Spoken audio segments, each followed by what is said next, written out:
Before we conclude this section on the fundamentals of R, let me introduce you to the Tidyverse, which is a very popular collection of packages often used to manipulate and visualize data. Now, there are many packages associated with the Tidyverse.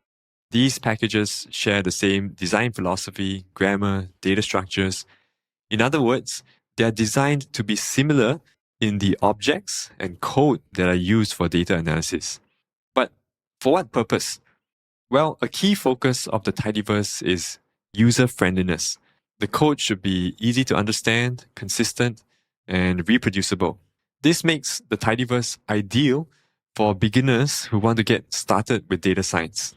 Now, while there are many packages in the Tidyverse, only the core packages are loaded into your R environment when you run this command or this function, library Tidyverse. Running this function loads these packages into your so-called namespace, meaning that you can directly call these functions within these packages, and you can look them up by entering the question mark in front of a function name. For example, to import data, you have packages like readr and tibble. To tidy up the data, you have packages like tidyr, forcats that deals with categorical data, stringr that deals with character strings. To manipulate and wrangle data, dplyr is extremely popular. You have purrr as well. And to visualize data, the most popular package of all, ggplot2. Now, before you load the Tidyverse, you'll need to install it. Run this command in your console and make sure that you have the dependencies argument set to true. This is because some packages depend on other packages to be installed, and you'll need them installed as well. Do note that before installation, if you're asked to restart R, you can click the option Yes only once. And if you're asked if you want to attempt to install the packages from sources, you can enter No or N. After the installation is complete, you should terminate R before proceeding. Once you've terminated R and the environment has rebooted, you can then run this line of code to load the core packages within the Tidyverse. Next, I'd also like to touch on the pipe operator, which was first introduced as part of the Tidyverse. It is from the Magritte package, if I'm pronouncing that right. And the shortcut for this operator is to use Ctrl-Shift-M on Windows or Command-Shift-M on a Mac. Now, this operator is used very often to convert or manipulate data in a sequence or order that is very easy to read and to understand. For example, let's say we have a numeric value which is stored in the variable x, and we want to take the logarithm of that number. We want to differentiate the result, then exponentiate the result, and for the final result, we want to round it off to 1 decimal place. This would be the syntax if we want to run these functions sequentially. So they would expand outwards and they would involve using nested brackets.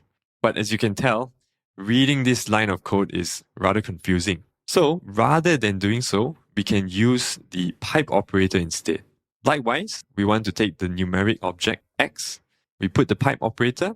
Next, we want to take the logarithm, differentiate, exponentiate, and finally round it off to 1 decimal place.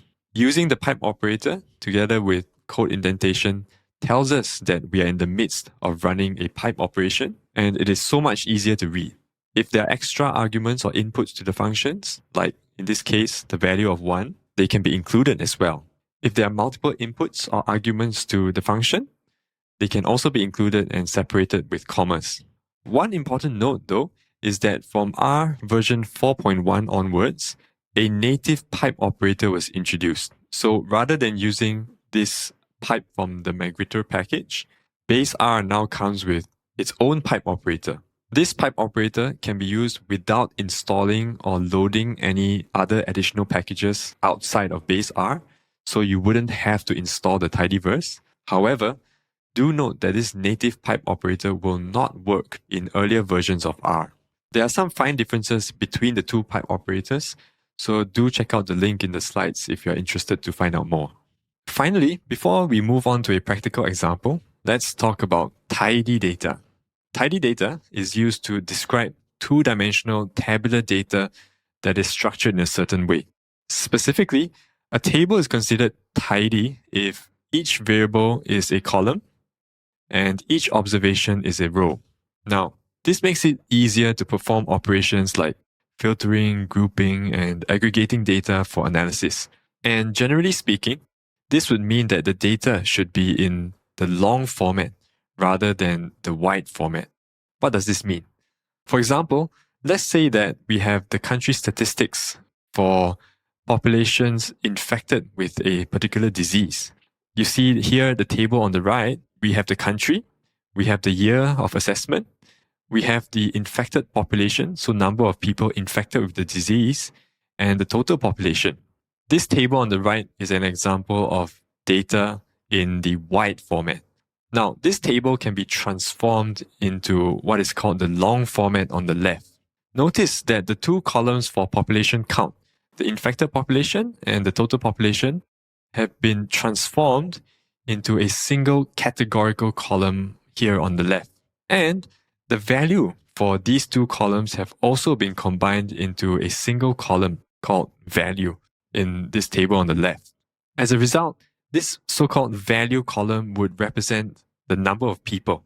Notice also that as a result of this transformation, values in the column for country and year would be duplicated. You see Afghanistan, for example, repeated 4 times instead of 2 times. This format on the left is considered the long format, and it would be a lot easier to analyze if we want to compare between the infected and the total populations. Alright, that's it for this video. In the next video, I'll bring you through a data workflow to import, analyze, and visualize data using packages in the Tidyverse. See you there.